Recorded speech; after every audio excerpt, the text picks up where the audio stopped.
Hai, 1 minit hari ni. Okey, hari ni kes bunyi dekat Honda Civic FD. Owner ni dia cerita macam ni je. Sejak dia beli kereta, dia tak nak buat apa. Jadi, bila saya dah buka part dia tu, saya percaya. Kenapa saya kata macam tu? Jom saya tunjuk. Okey, jom kita jalan.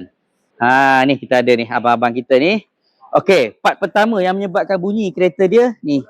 Saya nak tunjuk. Di sini nampak jelas dah.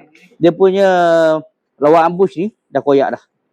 Sama lah. Ini saya dah check hari tu. Sekarang kita dah buka. Owner sendiri dah tengok. Owner tengok, kita tunjuk. Dia punya lawak ambush ni memang dah pecah dah. Okay, lepas tu, Meh sini. Nak tak tolong abang-abang kita ni. Tolong pegang ni, rear end ni, tunjuk kat dia. Keadaan rear end ni, tunjuk sikit. Macam mana dia gerak. Goncang-goncang macam aiskrim tu. Nampak tak? Ketak. Kalau yang baru, dia macam ni, dia kena fit. Ambil sekejap tunjuk. Ambil yang baru. Ini rear end yang baru. Kita nak tunjuk. Ini rear end yang baru. Okey, ini keadaan dia. Dia ada ball joint juga kat sini. Cuba. Nampak tak? Dia fit, dia keras, dia mantap macam tu. Dia takkan bergerak. Sebab tu bila rear end ni rosak, lembik macam ni, nampak ni, lembik terkulai-kulai ni macam ni. Selain daripada masalah bunyi dia keluar, ni bunyi besi belaga ni lah. Okey, masalah satu lagi, handling kita, tayar tu tak akan tegap. Tayar tu dia akan bergerak ikut jalan, nampak? Saya main tangan macam ni kan.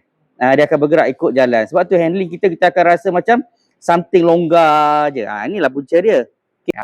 Jadi nampak tak? Kalau anda datang ke bengkel kami, macam inilah saya check. Saya tunjuk satu-satu. Kita hanya tukar part yang rosak je.